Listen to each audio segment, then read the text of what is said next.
सकाळचा अगदी साधा, शांत आणि रोजच्यासारखा दिसणारा तो दिवस होता. पण कोणालाही याची कल्पना नव्हती की हीच सकाळ एका कुटुंबाच्या आयुष्यामध्ये कायमची काळी रात्र बनणार आहे. एक असा प्रसंग घडणार होता, जो ऐकून तुमच्या देखील अंगावरती शहारे येतील आणि मनामध्ये फक्त एकच प्रश्न निर्माण होईल. हे सगळं थांबवता आलं नसतं का?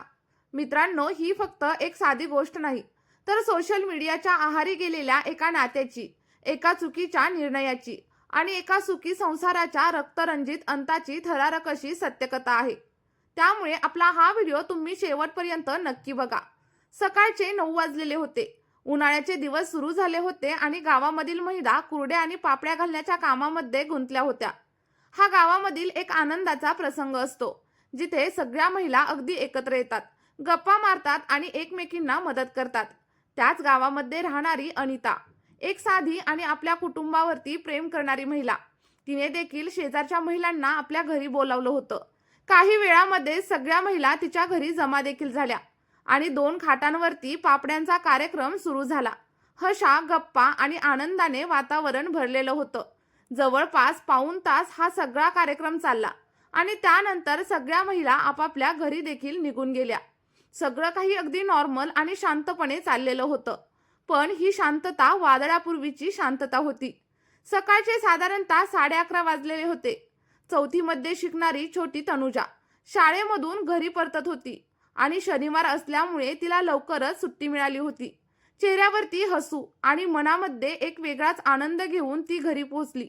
आईसोबत खेळायचं, गप्पा मारायच्या याच विचारामध्ये ती गेट उघडून घरामध्ये शिरली. पण पुढच्या काही क्षणामध्ये तिचं आयुष्य मात्र कायमचं बदलून गेलं. समोरचं दृश्य पाहून तिच्या काळजाचा ठोका चुकला. तिची आई रक्ताच्या थारोळ्यामध्ये पडलेली होती आणि तिच्या शेजारी एक अनोळखी तरुण देखील मृत अवस्थेत पडलेला होता. दोघांच्या डोक्यामधून खूप जास्त रक्त वाहत होतं आणि हे सगळं पाहताच तनुजाच्या तोंडातून एक भीषण अशी किंकाळी बाहेर पडली आणि त्या किंकाळीने संपूर्ण परिसर मात्र हादरून गेला. लोक धावतच त्यांच्या घरी आले, पण त्या छोट्याशा मुलीने जे काही धाडस केलं ते खरोखरच थक्क करणारं होतं. रडत रडत, थरथरत तिने आईचा मोबाईल उचलला आणि आपल्या वडिलांना फोन लावला. तिच्या आवाजामध्ये भीती, दुःख आणि असहाय्यता होती. बाबा, आई रक्तामध्ये पडलेली आहे. आणि हे ऐकताच वडील तात्काळ घरी पोहोचले.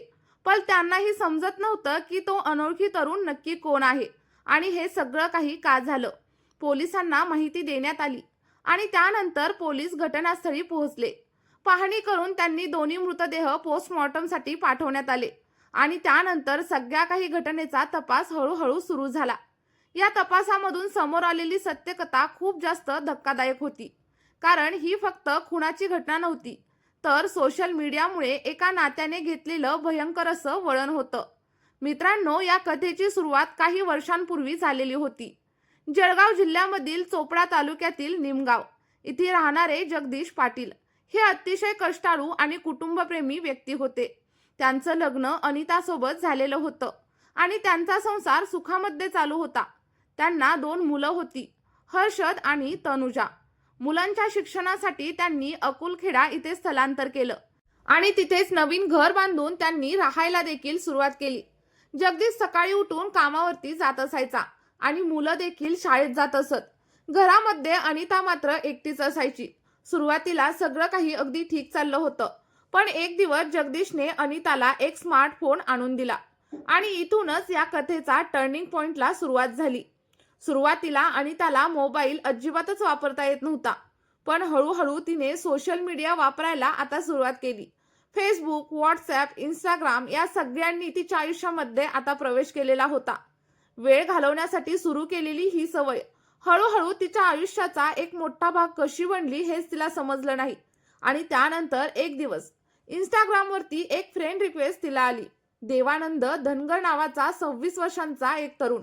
अनिताने त्याची फ्रेंड रिक्वेस्ट स्वीकारली आणि त्यानंतर दोघांमध्ये बोलणं सुरू झालं. सुरुवातीला अगदी साध्या गप्पा, नंतर रोजचं बोलणं आणि हळूहळू त्यांचं नातं मैत्रीच्या पलीकडे जाऊन प्रेमामध्ये बदललं. अनिता तिचं लग्न आणि तिची मुलं हळूहळू विसरू लागली. देवानंद तिच्यावरती खूप प्रेम करू लागला. दोघांमध्ये व्हिडिओ कॉल, चॅट्स आणि गुपित भेटी देखील आता सुरू झाल्या. जवळपास 4 वर्ष त्यांचं हे नातं असंच चालू होतं. पण एक दिवस अनिताला जाणवलं की हे सगळं अगदी चुकीचं आहे.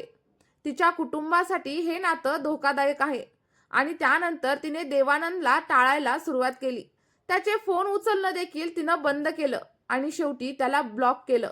पण देवानंदसाठी हे नातं फक्त एक टाइमपास नव्हतं. तो तिच्यावरती वेड्यासारखं प्रेम करत होता. त्याने तिला धमक्या द्यायला आता सुरुवात केली आणि तिच्या घराभोवती देखील तो आता फिरू लागला. आणि त्यानंतर आला तो काळा दिवस. 28 फेब्रुवारी 2026. सकाळपासूनच सगळं काही नॉर्मल होतं. अनिताने पापड्यांचा कार्यक्रम आटोपला आणि त्यानंतर ती घरामध्ये गेली. तिने दरवाजा बंद केला. पण काही वेळातच देवानंद घरामध्ये शिरला. दोघांमध्ये जोरदार वाद सुरू झाला. देवानंदने मोबाईलवरती एक मेसेज टाईप केला, ज्यामध्ये त्याने त्यांच्या नात्याबद्दल सगळं काही लिहिलेलं होतं. तो मेसेज बघून अनिता घाबरली. तिचं सगळं गुपित आता उघडं होणार होतं आणि त्यानंतर वाद वाढत गेला. अचानकच देवानंदने त्याच्या जवळचा गावठी कट्टा बाहेर काढला आणि क्षणाचाही विलंब न करता त्याने अनितावरती गोळी झाडली. अनिता जागीच कोसळली आणि त्यानंतर काही सेकंदांमध्येच त्याने स्वतःवरती देखील गोळी झाडून घेतली. आता त्या घरामध्ये 2 जीवांचा अंत झाला आणि एक कुटुंब मात्र संपूर्णपणे उद्ध्वस्त झालं. मित्रांनो, ही घटना फक्त एक गुन्हा नाही, तर समाजासाठी एक मोठा इशारा आहे. सोशल मीडिया स्वतः वाईट नाहीये, पण त्याचा चुकीचा वापर मात्र आयुष्य उद्ध्वस्त नक्कीच करू शकतो. नात्यांमध्ये मर्यादा असणं खूप गरजेचं आहे, कारण विश्वास सुटला की सगळंच तुटतं. आज त्या छोट्या तनुजाचं आयुष्य कोण परत देणार?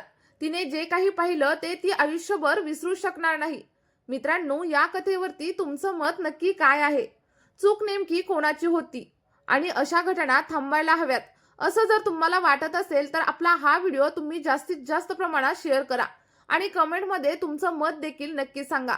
आणि त्यासोबतच अशाच सत्य घटना जर तुम्हाला कथेच्या स्वरूपात ऐकायला आवडत असतील तर आपल्या चॅनलला लगेचच सबस्क्राईब करा. आणि चला तर मग या व्हिडिओमध्ये आपण इथेच थांबूया. भेटूयात एका नवीन व्हिडिओमध्ये आणि एका नवीन कथेमध्ये. तोपर्यंत स्वतःची काळजी घ्या आणि आपल्या नात्यांची देखील नक्कीच काळजी घ्या. धन्यवाद.